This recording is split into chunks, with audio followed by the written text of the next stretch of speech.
Okay, everybody can see my screen. Yeah, see some nods. Cool. So here's our agenda. I'm just going to provide a very quick overview of beech bark disease and some of the other diseases associated with American beech. David Carey is going to provide a presentation, followed by Donnie McPhee. We'll have time for maybe 1 or 2 questions after each one of the presentations, and then maybe 10 minutes or so at the end for a larger discussion. Get something to sit on. And if everybody can mute themselves or use sign language to communicate, that'd be amazing. Thank you. So beech bark disease, American beech, amazing tree, very beautiful, significant to at least 40 different species and provides many social and economic benefits. Like a lot of railroad ties are made out of American beech. Beech bark disease has been present since the 1890s on Turtle Island, started in the Maritime provinces. It's been confirmed in Ontario since 1999. And it's a disease complex. So there's a non-native insect, the beech scale, which you see in the top picture, and then a native fungus or multiple fungi in the Neonectria genus, which you can see in the bottom picture, what the fruiting bodies look like. So both of those need to be present for it to be beech bark disease. Here's a distribution map that shows when beech scale, not the full disease, but when beech scale was detected in various spots. Blue is older, red is more recent, so you can see how it's spread from the Maritimes westward. In most of Ontario, less than 1% of the trees are estimated to be resistant. There may be higher resistance in richer soils in southern Ontario, but this is still speculative at this point. It's based on some data from the work of Sharon Reed and others from the MNRF. And basically what they're finding is that scale is present, but that the fungus is not infecting the trees, which is leading to lower mortality rates there. And yeah, the main stem of the tree is killed by beech bark disease, but beech will resprout from the roots, which can cause an aftermath forest with thickets of beech stems that do not reach maturity, do not provide all of those benefits to animals and to us before becoming reinfested. You get this kind of arrested development state where it's just thickets of beech, but no mature trees. An American beech can also be affected by beech leaf disease, spongy moth, and other minor defoliators. So I put together a bit of a list of resources and other webinars. If you're interested in getting that, send me an email and I'll shoot that over to you. There's all kinds of good stuff out there already. Also, if you're interested in hosting an on-the-ground workshop or gathering around this topic so that we can put some of this knowledge and learning into action, reach out to me as well, and we can see how we can help you out organizing that. So that's all I got. I'll stop my share there and hand it over to David.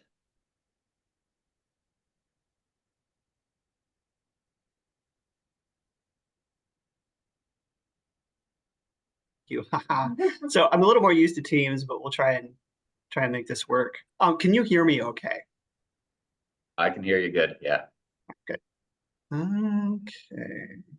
Then which one do I want to share? I want to share this one. And we'll go up to the top. Sorry, I was looking at these slides a minute ago. And we will start our presentation. Let's see if this actually works. Okay.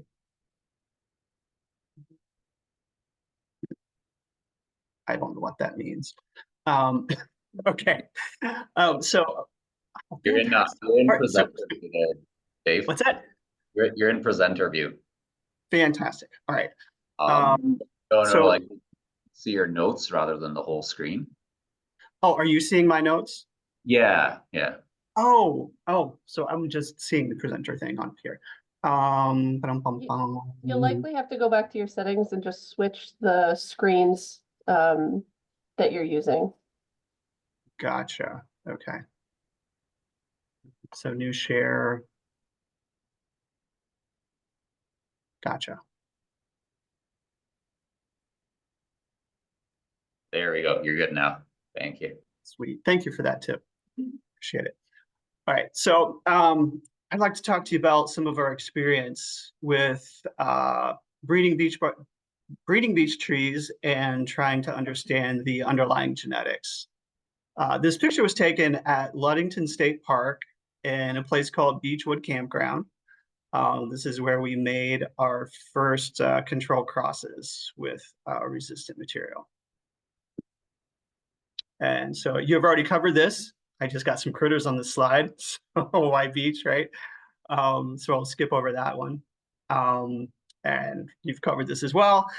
But I guess the one thing I would like to say is that the beech scale is rate limiting, whereas the nectaria is responsible for most of the mortality.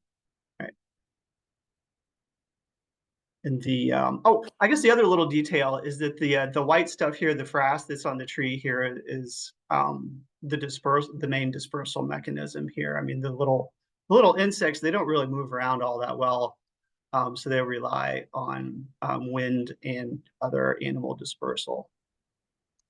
And then same idea, but with more pictures here, that you get up to 80% mortality in the first wave if you get the disease complex, right? And this is called beech snap. So the fungus really weakens the stem of the trees, and then the wind comes and knocks them over. And then what you're left with, again, is nothing of great value. However, there is some hope of having some trees that are unaffected by beech bark disease. So in stands that have been, affected by beech bark disease for over 100 years, you still have trees that are nice and clean and disease-free and nectaria-free as well. And so this little picture on the bottom left is a close-up of adult scale. Those are those large blobs, and they're actually gravid in this case. They're ready to lay eggs, and then you've got some nymphs surrounding them that are infesting the bark, and it's these clusters of insects that are creating the environment for the neonectaria to come in. There's little fitters in the bark. And then if you haven't ever seen it before, this little picture on the right is of beech crawlers. This is the one mobile stage of the insect. So the eggs will hatch, and then you get these little egg-looking things with tiny little legs and little beady red eyes crawling around. But they are really, really small, about the size of the eggs. So genetic variation, we're all into gene conservation, is really the basis for tree improvement. So you've got native trees, especially obligate outcrossing trees like beech, have a lot of genetic diversity. However, when they're exposed to a naive host, I suppose, when they're exposed to a novel pest, you get this big mortality wave. But you can have rare instances where you can have resistance even to a non-native pest just by happenstance. And so you can exploit that phenomenon with careful selection breeding to get some pretty good gains.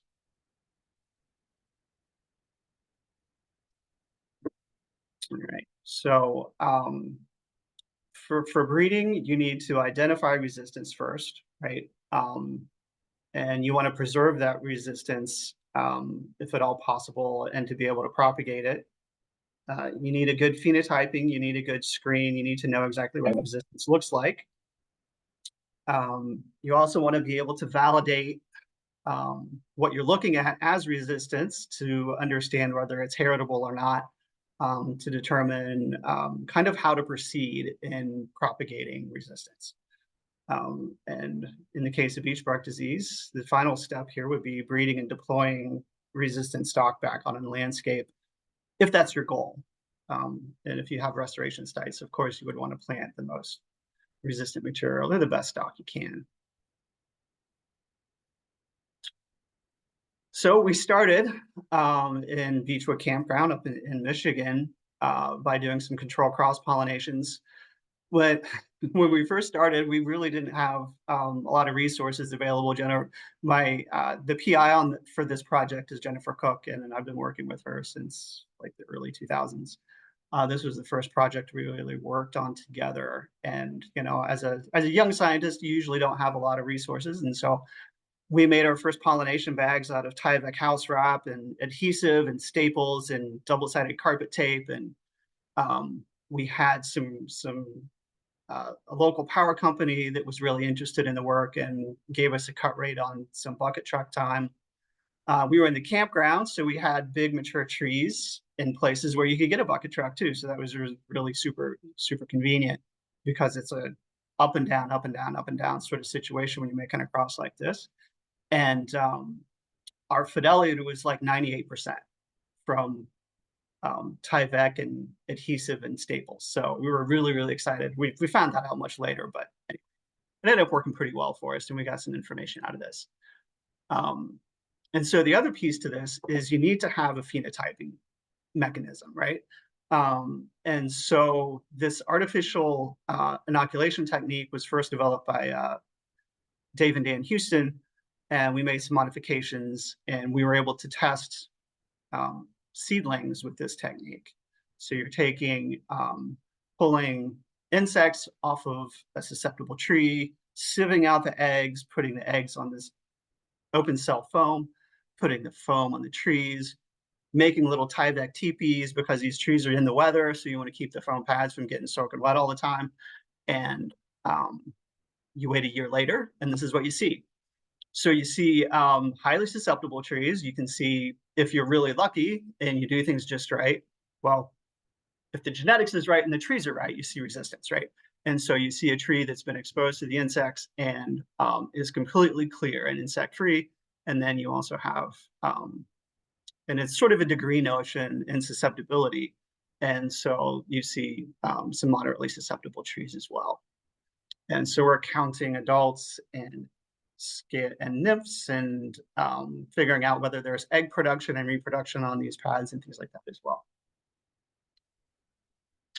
And if you're looking at families, what we find is that when you have a susceptible parent, you're really not doing very well with respect to your progeny, right? So what we have here, and these are all trees, almost all of these are trees from Ludington State Park here.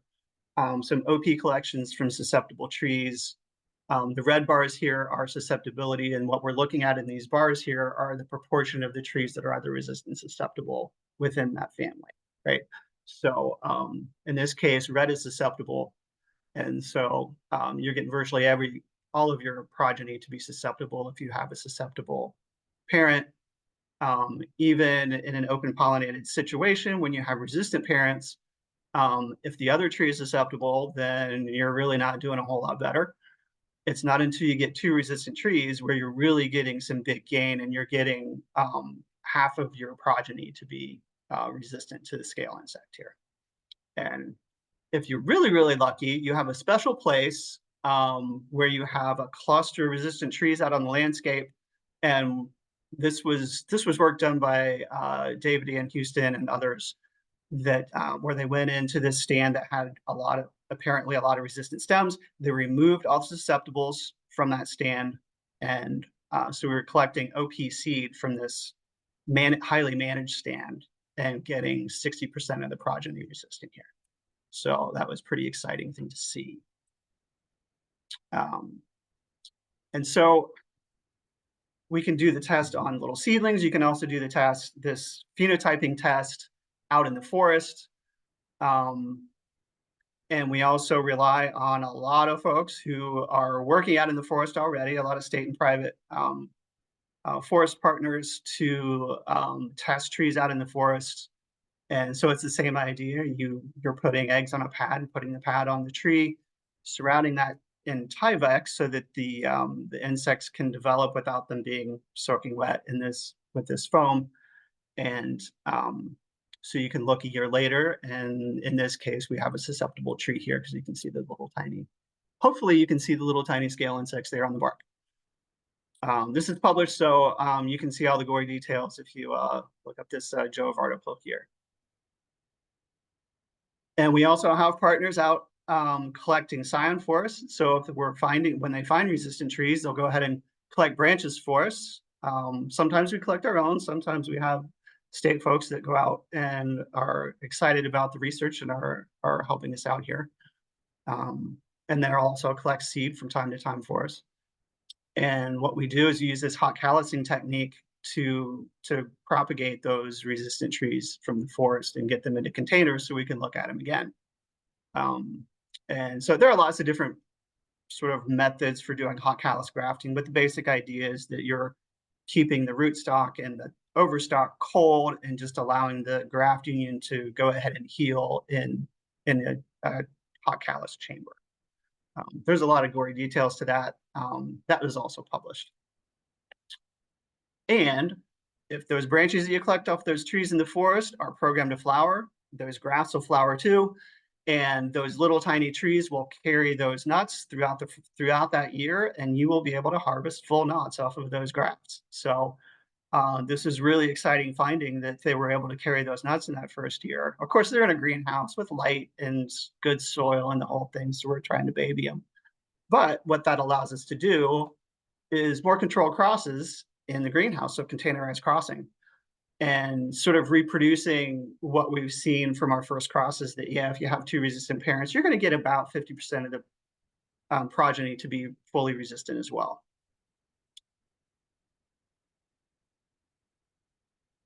How are we doing on time? Anybody have a, I don't want to. We're doing good. great. All right, Yeah. cool. So this is a kind of labor intensive process. And we really do, so we're far away from a lot of our national forests. And so we're really relying on partners to go out and do these bioassays, or at the very least, keep their eye out for these clean trees in places where you've got the disease. You've got a lot of scale insect and potentially nectaria as well. So we're looking for trees that are both free of the nectaria cankers and free of the scale, because there's a situation where not all the tree, where the scale isn't present all the time, or it's not obvious all the time, let's put it that way. So if a tree's got a bunch of cankers on it, it's probably not a good tree, even if you can't find the scale on it at the moment. And so we're looking for large trees with healthy crowns and complete lack of symptoms to start with. And then we use those trees and some susceptible trees around them to do this bioassay with. And with a lot of work and a lot of partners, a lot of help and some luck along the way, we've been able to establish a few seed orchards. So grafting mature trees from the forest, screening them, making sure they're resistant, doing test crosses to make sure that they're good parents, and then putting those in all together in one spot so that they can go ahead, and once they get large enough, they'll create a nice pollen cloud of resistant from their resistant cohort, and you'll probably get some pretty good seed out of that. And so we've got a couple of orchards in one in Michigan, one in Indiana, and a couple in Pennsylvania that are still in pretty good shape. There are a couple that we've had to remove because of beech leaf disease. Unfortunately, beech leaf disease, the nematode can be transmitted by a seed, sort of new result there. So, moving these things around long distances is maybe not the best idea if you're concerned about nematode as well.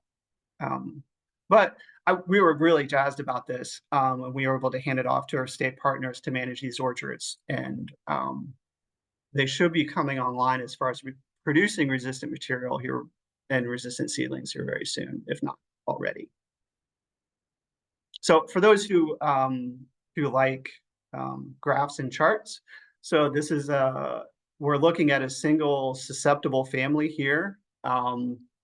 So we have, looking at the y-axis, the number of trees with a particular phenotype. So this is a quantitative assay looking at the amount of egg clusters on those little foam pads here. So we're putting a specific number of eggs on those foam pads and getting like a quantitative assay, right? And so with two susceptible parents, you really don't have any resistant progeny here. and just a varying degree and pretty much what you would expect, a normal shaped curve of susceptibility. If you have two resistant parents, basically what you're doing is you're shoving that curve to the left and you're piling up all the zeros here. And so these are our resistant trees. And then we have a susceptible tail coming down here. And so this is, in this family, we've got about half of the progeny being resistant, quite a lot of them not very susceptible at all, and then also some susceptible trees is the tail here. So this is kind of what you want coming out of a seed orchard, I would think. I mean, even though the one thing that we need to be mindful of is that not everything that comes out of a seed orchard is going to be resistant, even though it's way better than collecting from a natural stand as far as resistance goes. You're still going to get a susceptible progeny there, so that's something that we kind of want to make sure that folks that might be using the seed are aware of, that they're not all gems, even though they're vastly improved. And this particular cross here, we've got, I think this is one of our 80-30s.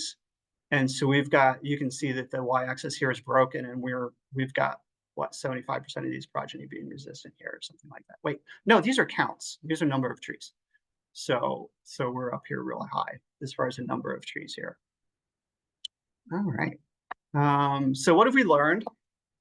We've learned that scale resistance can be inherited, and resistance can be increased through breeding. About 50% of the progeny, when both parents are resistant, and you can use this sort of information to establish seed orchards if that is the outcome that you're looking for.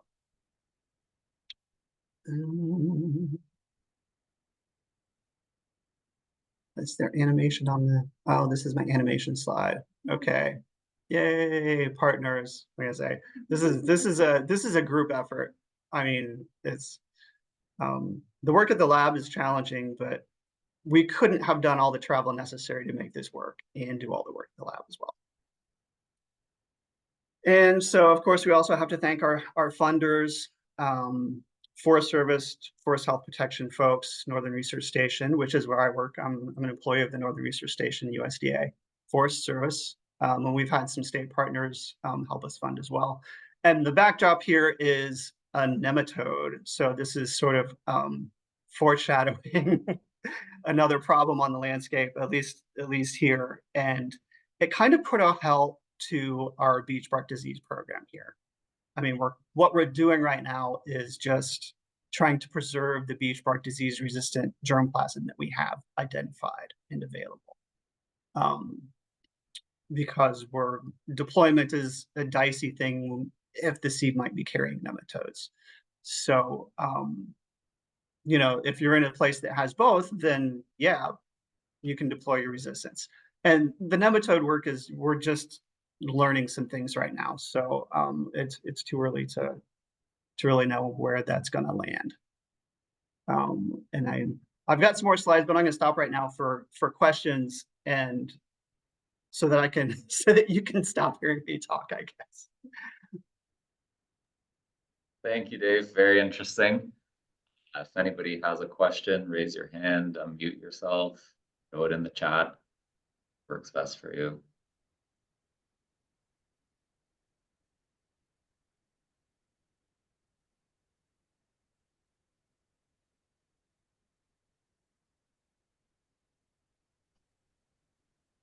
I don't see any questions. What's behind that 9-inch DBH minimum for collecting silence from?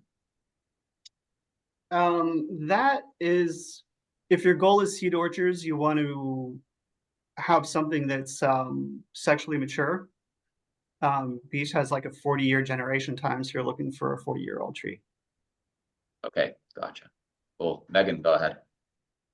Hi, so I just had a question about determining resistance in a field if you're doing a field trial. So are you actually testing any of the genetics of the tree, or is this just a visual identification of a resistant tree? So you have a bunch that obviously have beech bark disease, and then maybe some individuals that have no sign. So what we're just testing by phenotypes. They're not genotypes. So we're just doing the field bioassay. So those are a lot of the slides I didn't show you. There are some putative markers for beech bark disease resistance, genetic markers, but none of them have been validated. And so there's nothing that you can pull off the shelf and pull a tricorder up to and say, okay, is this resistant? Question, what's the general timeline, do you think, for kind of more mass replanting of resistance to beech? Mass replanting, like on a large scale, you have to wait for those orchards to come online and to get big enough to produce a lot of seed and enough pollen for them to cross-pollinate each other, right? And so once you've put trees in the ground, when was that, Kellogg's? Maybe 10 years? That's something like that. Yeah. Between planting and having trees big enough to really produce a lot. So it's quicker than 40 years for seedlings. But yeah, they're trees. It's not an instant gratification sort of equation here. Now if you're in a situation where you've got a cluster of resistance and you think you have enough diversity within a stand plus resistance to where you can just collect seed from a particular stand, and you're of course going to want to test this progeny for resistance to make sure, then that timeline can be a lot quicker. The real challenge there is confirming that you have enough genetic diversity to where you would really want to use that resource in a broad way. Right. Thanks, and thanks for your work on this. Oh yeah. Okay, thank you, Dave. We'll pause the questions there and come back if you have any time at the end. If you can stop I'm gonna sharing. stop sharing. Oh, okay. There we go. So where's oh, there it is. Ah, found it. All righty, I'll pass it over to Donnie.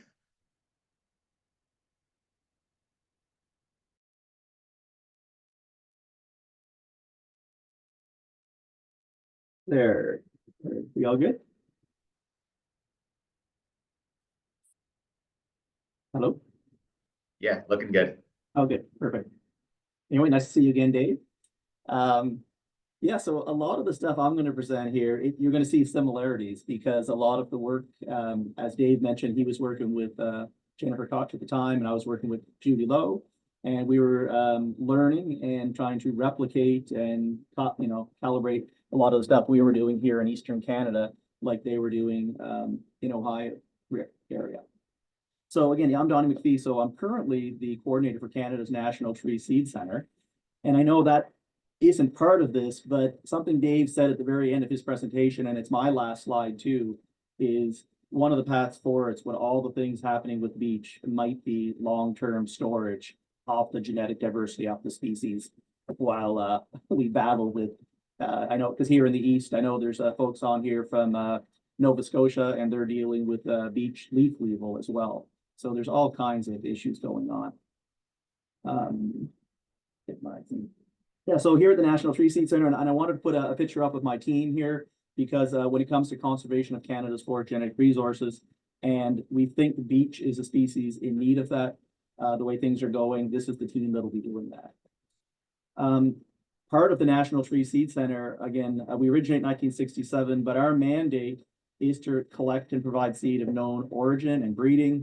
Used to focus on commercial species, but when the Seed Center moved out here to the east, it coincided with our country's determination and signing on to things like the Convention on Biodiversity to conserve our forest genetic resources. So this is sort of where we would fit beech in, because it really is a species of concern. There was a paper just published last year by the Wildlife Conservation Society of Canada, though, so just last March, and I was surprised to see that beech isn't even listed. So it's claimed that 1/4 of all tree species in Canada are at risk due to something, but I was really surprised beech didn't even make the cut. So you can tell how bad things can be out there when beech isn't making that cut. But a lot of that is because beech, especially with beech bark disease, yes, it's devastating to the form of the tree, but they still do reproduce. They're still on the landscape out here in the east where the disease has been around for, over 120 years. Based on that, though, I also just went a snapshot of the IUCN, and it currently lists beech as least concern. Now, that was 2017. It hasn't been updated, but I think with all the issues with our beech that I would expect to see that start to creep up into the threatened and vulnerable stages. What I want to do with this presentation, again, I've been a coordinator at the Seed Center since 2017. And it was really around 2013 was the last time I've done a lot of work on beech. And unfortunately, I was the last person really with the CFS in the East working on beech. So when Elliot asked me to do a presentation, it's like, oh, well, it's time to dig up what I used to do. And with all the issues, maybe we can put it in. But we'll provide this presentation, but it kind of gives anyone who's interested just kind of a quick history. So we've run a lot of grad students through the program. First was, just working on beech germination. And then I'm going to get into the hot callus that Dave actually taught us how to do down in Ohio. But, we were trying tissue culture, root suckering. We're trying to do all these different methods. A lot of them were failing. And that kind of led us down to meet with Dave. So we had Kirk Ellis, Jamie Simpson, who's currently in Nova Scotia, did a master's in our lab, Nella Ramirez. And Parks Canada kind of jumped in here as well. So those early years, it was through a collaboration with Fundy National Park, Ketchikan in Nova Scotia and PEI. So you'll see coming up, we have a lot of our potential seed orchards in those parks. So this is just sort of a timeline of what's happened. So this will be part of the presentation that people can have just to see what we're doing. The current sites that I'll be talking about, and hopefully you can see my mouse here. So we're located in Fredericton. So we have two sites, one out at our Arcadia Research Forest. It's about a 50-kilometer drive, and another out to CFB Gagetown. So this is where we have our controlled crosses that I'll be talking about later. National parks. So we have a seed orchard planted at Prince Edward Island National Park, one at Fundy, and one at Ketchikan National Park in Nova Scotia. And I believe some of there's representatives from those parks on this call right now, anxiously listening in to see what's going to happen with beech. So as some of this is just a review, the grafting technique we settled on, and again, learned down in Ohio with Dave and his crew, was the hot callus grafting. Dave went into that.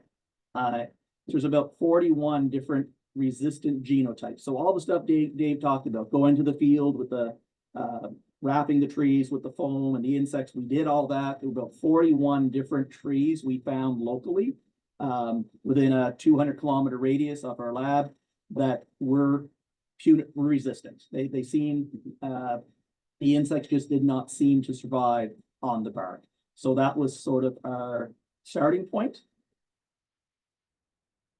We did the control inoculations, much like Dave was talking about. Again, going to the field, actually cutting bolts, taking the insect off the bolts, cleaning it, putting it on the foam, saying we used a greenhouse. Most of our inoculations were done in our greenhouse setting, so we didn't necessarily need the Tyvek on top. We watered from the bottom, which again wasn't ideal. The leaves don't like that. They like moisture. And then here's a picture. So this is just one where you can see this was not resistant. There were insects on it. But so of our inoculated grafts, so this is anything that the red were diseased grafts. And as expected, we got a high number of insects surviving. But from most of, and this isn't all, but these are sort of the better ones. From most of the scions taken from resistant, we actually had low insect survival after 1 year. This is another little publication the late Mayor Kachowski and I put out. And again, I can provide that to you. And it showed, so this was with the graphs again. So these are 8 of our genotypes we had between 5 and 16 grafts, and to varying success. So the all clear here, so we had 12 grafts from resistant clone 1, and they were all clear from infestation. There was only one of them, so that was R5, that did show some infestation on it. So again, it's not cut and dry, as Dave was saying. It's not 100% resistant just because you get a branch off something or you do a cross. Over here again, RR is resistant times resistant. So the percent number of challenge seedlings. So we had up to 50 seedlings, but again, we had a lot of clear when we crossed resistant times resistant.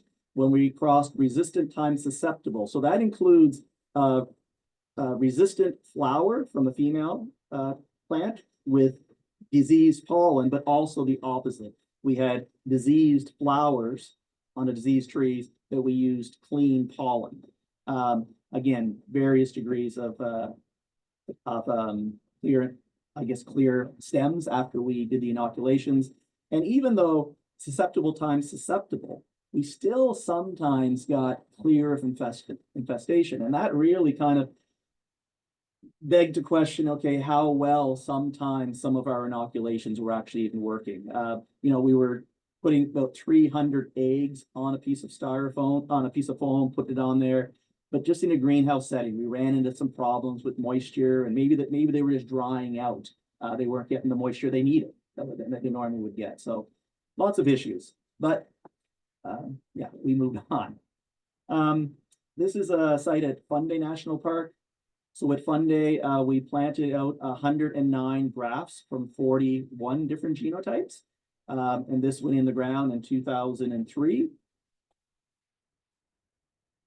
And this is a photo, some photos taken just recently. So this would have been at the time of planting. So again, all these sites were sites that you'll notice a conifer in the background. That's going to be constant throughout most of our sites. We didn't want it to be in a hardwood stand.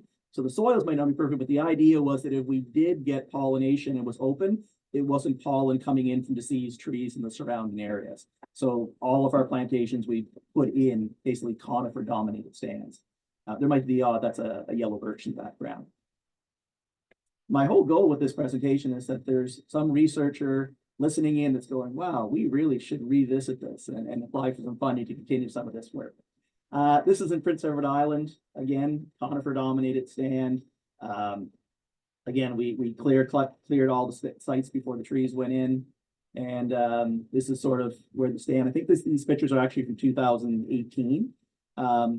We had quite a bit of mortality in those sites, but that's just to be expected. When you're putting grafts that have been in a greenhouse for their first 5 or 6 years of their life, and then you're exposing them to the elements, snowpack, we had a lot of breakage, but we also had deer browsing and stuff going on. But we still have about, in 2023, about 40% of the grafts that we planted are, they're in big, healthy states. So they're very usable going forward if we want to get into any control process. And at Kedzie National Park in Nova Scotia, same idea. And you can see, some of the parks went over and above, putting in like 9-foot enclosures to protect these seedlings. Again, because of snowpack and deer can jump high, and there's a lot of snow. So a lot of time and effort went into putting in these orchards. So it really is, as Dave mentioned, we could be another 10 to 15 years before we're actually seeing flowering and they become actually usable for collecting seed for a reforestation project. And the problem there is with forestry is that sometimes those funding, it's hard to keep the funding going when it's such a big gap in time. Yeah, so these are a couple of pictures just taken last week. We did again at Kedzie, we had some mortality. That spike there was, I believe, due to the beech leaf weevil. So again, I think we had settled down, things were doing really well, but we had some more mortality due to the beech leaf weevil. But I had some seed here because this year or last fall was the first seed that came in from any of our orchards, and the staff at Kedzie collected it. So didn't get a lot, but we got 14 viable seed out of that seed orchard, which is, it's a start.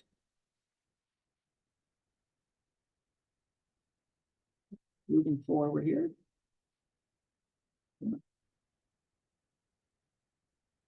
Sorry, there, my slides are. Good. The control crosses, so that was the graphs. The control crosses, much like Dave's group, we were fortunate we had a bucket truck on site, and I had my license to operate it. So again, we had 41 different trees that we identified that we could get the bucket truck into. No parks. There's not a picture of the bucket truck below, but let's say it was some hairy woodlots and some maneuvering to get into these trees. But again, that's Dr. Judy Lowe up here doing the actual control crossing. Again, that would have been pollen we would have collected. And we collected pollen from, again, resistant trees, but also from disease trees, because we wanted to see, okay, can you cross, if you do have out pollen or just open source pollen, what would that do with our resistant trees and seed they produce? Again, we might have had a little bit more money than Dave because we actually had real pollination bags, but now I know we don't need those. And then after we did the pollination, we took the pollination bags off after seed set, and we covered them up just in a house screening to keep the birds and the squirrels away from them, and then set them up. So these plantations, these are all the crosses here that we have out of view. So we have two different sites, one at our Acadia Research Forest. This is hot off the press as of this morning. So I sent my crews out Monday and Tuesday to just basically see what's still alive there, reflag everything. So we do have good numbers of disease clean times clean at those sites for anyone who wants to use them. So these are sort of the picture just from yesterday, looking at the site. So some really good growth in some of the trees. For percent survival, we did lose about 54% of all the seedlings that we planted. And a lot of that has to do with, again, I'm not trying to blame everything, but if you'll notice, they're just planted out in the woods, these outcrossings. So in an understory setting, with no protection except for we put tree rings around the tree guards. We sprayed things like oh my God, it's the pig's blood mixture. We did that for 4 or 5 years just to try to keep the browsers down around them. But we did lose about 54%. But one thing that was interesting in the disease times disease, we only have 4% survival, whereas the clean times clean, 32% survival overall. So even then, I think it's showing that the clean times clean seed and seedlings may be more vigorous than seedlings created through disease, but that needs further explanation or further investigation as well. And then the last thing here, and this is mainly, again, hopefully somebody might want to work with us with this, but out of all those seedlings, about 22% of them are vigorous, and vigorous means they're full, got a good canopy on them, and they're going along as they should. Weak means like we still have seedlings that are under 5 centimeters or under 3 inches that keep popping up. They got a good root system. They get browsed down by deer or mice, whatever, but they're still coming back. So they just need a little bit of work. So I think we could get a lot of these back into the program if needed. And we have a duplicate site partnering with our partners at CFB Gagetown. Again, this was supposed to be a greenhouse kind of experiment long term, but just with funding and I guess departmental changes, we had to move everything rush outdoors. And we were really fortunate that CFB Gagetown said, hey, we have a site, you can come put it here and we'll help monitor it. So really, really happy with that. One other thing, so I'm kind of skipping. So this is another paper. So after we've been working with Beech for a long time, we keep hearing this, and Dave mentioned about 1%, the 1% of stems in a stand you can expect might be resistant. But I really found, like going back through Nova Scotia and New Brunswick and stuff, that I was seeing more than 1%. So we did a survey and we looked at 35 different stands. So this lower line, so everything under here, this is where the disease came in. So 1890 to 1926. 1926, it was first found in Nova Scotia, Cape Breton, and Prince Edward Island. So we grouped those together. And then it kind of made another jump in 36, another jump in 51. And what we found that in these older stands, we're about 2% resistant. So a little higher than most everybody else has found. And what we did for this, we basically found a mature beech stand. We did a 1 kilometer transect through that stand, measuring every tree in a 5 meter, right? So 2.5 meters each side of the line, right through the stand. And this is what it results. When we moved into that 1936 and above, it actually jumped to almost 5% and closer to 6% when we got above here.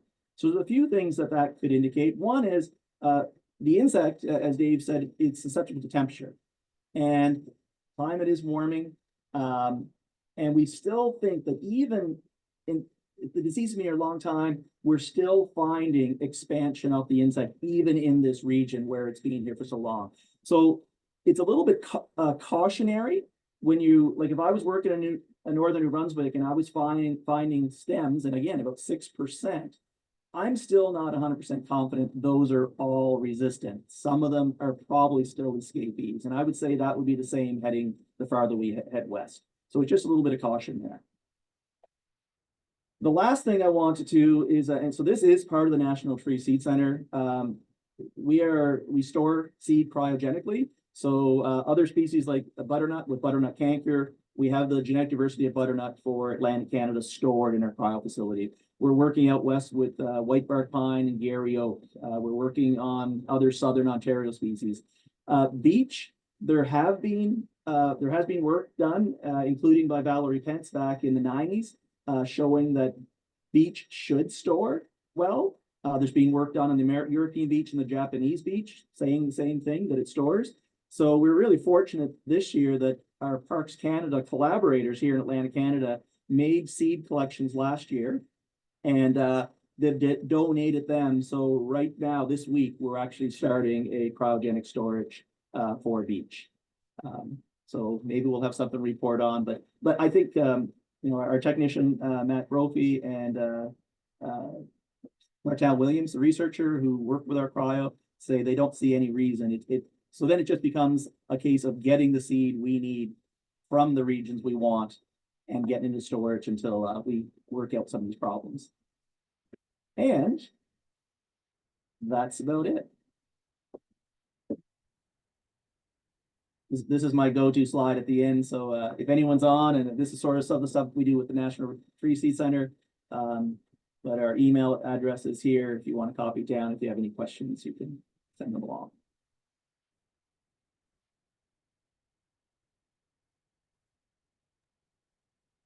Thank you very much, Donnie. Appreciate your dedication to getting those results in. Putting the presentation together right away. We'll open it up for some questions, whether they're for Donnie or Dave.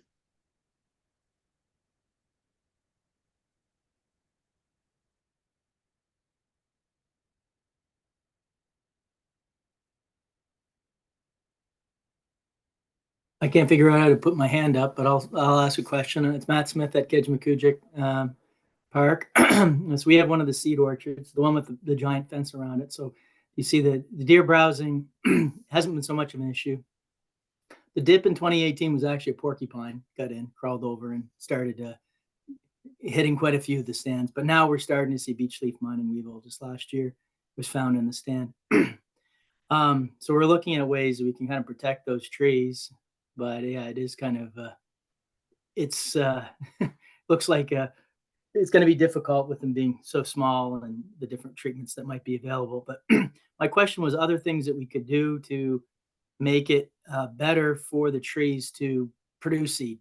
We're not in the seed, orchard business in the park. We don't do that too often. So they're getting pretty tall now. They're up around, I don't know, would you say, Cody? There's some that are 12 feet, probably that size. So should we be doing pruning, or do we want to just keep letting them grow and just get ladders?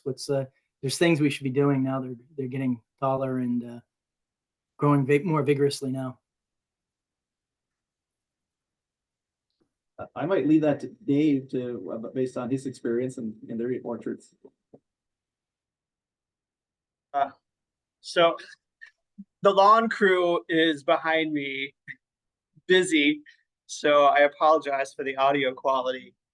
So you've got one of the grafted orchards there? That's right. Yeah, grafted trees. Yep.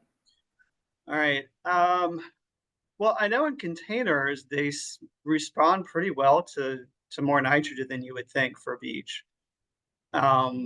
So you can always try fertilizing a little bit. There aren't any like hormone treatments or anything that I'm aware of that you can treat beech with to talk them into flowering more frequently. You're right. The best thing you can do is try and keep them as healthy as possible. So, keeping the weed competition to a minimum, and if you're in a drought situation, think about maybe throwing some mulch down or something like that. A little bit of extra nitrogen. I wouldn't go overboard on it. I wouldn't want to shock them or anything like that. But Well, I guess What about pruning? Would we do any pruning on them, or just let them grow? I have had problems at our location with sun scald.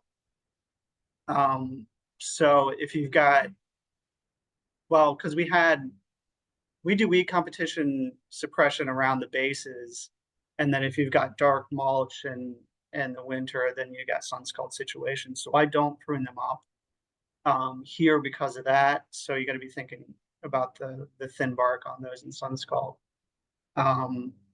But if you're not in a sort of a situation where you're worried about sun scald, actually raising the canopies a little bit, it would certainly make them easier to maintain.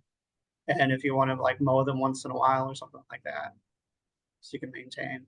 And we're leaving a few. Removing the understock, any understock growth. You got to remove understock growth if they have any, for sure. Okay. And we noticed with some of the grafts, like around the base, there's some rot, sort of where they're connected onto the graft. I don't know if you can do something there to hopefully they're able to grow around that and withstand. You've noticed that, Cody, eh? There's some rot sometimes, or a wound maybe, but all in all, they look pretty good. Yeah. So we also have a lot of vole damage in our first plantings. And so we put some wraps around the bases to keep the voles from chewing them up. And so that might be something, if you look at it real carefully and decide that it's those small mammals, I mean, you can wrap them. Provide keeping the if you're going to mow in the late fall, and then maybe putting up a hawk post could help with your vole issue if that's what you have. I mean, okay. Great, thanks. Yep.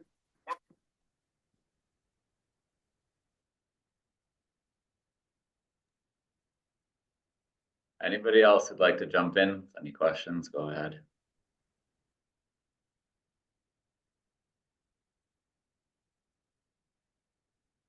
I got a question for Donnie. So I was really excited to see your outplanting results. We did a small outplanting at Ludington State Park, a little full circle there with some of the progeny. But honestly, 50% overall survival from planting smaller seedlings. I guess one of the questions is how big were the seedlings when you planted them? And then is that something that you're thinking about publishing at some point? Yeah, so the seedlings, yeah. And you're right. First of all, planting hardwoods in a natural setting, understory, without any protection. I shouldn't say without any protection. We did put the tree tubes on them. And again, we were pretty vigilant in the first 4 years with spraying with, oh my God, I can't remember the name. It's that pig blood mixture. It's a powder you can get and mix up. It just basically keeps rodents and browsers away from it. It's yeah, so publishing, yeah, that would be that would be great, Dave. Okay. So Well, I know you're retiring soon, right? So well, it's coming right up. Yeah. But I do have I know I see in the names of people here, there's a few researchers from the Canadian Forest Service on this call, and they all said they're kind of interested. So I am looking for someone to hand this work over, because there is, I think there's some great publications there. It's a great start. Judy and I and our grad students started all this. We're not gonna be there to reap the rewards, but hopefully our parks counterparts will be, and hopefully there's a researcher out there who's willing to take it on and get that information out. Yeah. Cool. I guess maybe I've got so many questions for you, Donnie. I don't want to take up everybody's time away from them, but do you have demand or for Beech from these resistant selections? Yeah, I probably receive 2 to 3 emails a year of people who have heard about the plantation we put in, heard about the work, and asking if there's seed available from the resistant genotypes and from the crosses. But we're just like you said, we're not there yet. I think there's been a few seed, and Matt might be able. I think there might have been the odd seed beforehand. This year was the first year we actually got a collection. Now I said there's only 14 full seed. There was 3 times that seed came in, but a lot of them were empty. But again, that was just open pollinated. So yeah, but we should be getting at the point now where we should probably be looking at these plantations. Actually now is probably the time we should be looking at them and see if they're flowering. Because if they are, we probably missed this year, but in the next couple of years, it would be nice to do some control crossing in those plantations. Yeah. Yeah, you got to be vigilant with the jays in the fall too. So you might want to think about protecting the seed, because you got to beat the birds to them. Yeah, we did find using like that screening that we used after we did our initial, it's basically just window screening, the plastic stuff. It seemed to help, but even then, when a squirrel wants in or a jay, they're still going to get in. Yeah. All right. It's exciting to see all the work you've done, Donnie. That's really cool. Well, I don't see any other questions. So I don't know if anybody, Dave, Donnie, or Heather and Nina, if you want to provide any final thoughts. I'm getting some shakes like this from the room Shakes here. like this. Okay. I do have one thing, is that Yeah. again, if anyone on the call, like this fall, you're noticing a good beech crop. So I mentioned how Parscana, they were, instrumental this year. We got, I think it was, I think it's 14 or 15 really good beech collections from last year. That was the first time we've had a good seed year in over a decade. Like our beech just are not producing. Everyone thinks they're producing seed because they're seeing the fruit, but when you open up, they're just empty. But if anyone this fall, if you're out there and you find a tree and it has a lot of, seed, whether it's resistant or not, we can use that for working out things like our cryogenics protocols. But we'd be interested in receiving donations of beech seed. Okay, I should have known last year. I found a few trees that had viable seed in them. Okay, well, thank you everybody for joining. Thank you, Dave and Donnie. And have a great afternoon. Yeah. Thanks, everyone. Thanks for Nice the to meet you, Dave. invitation. Good to talk to you all. Good to see you, Donnie.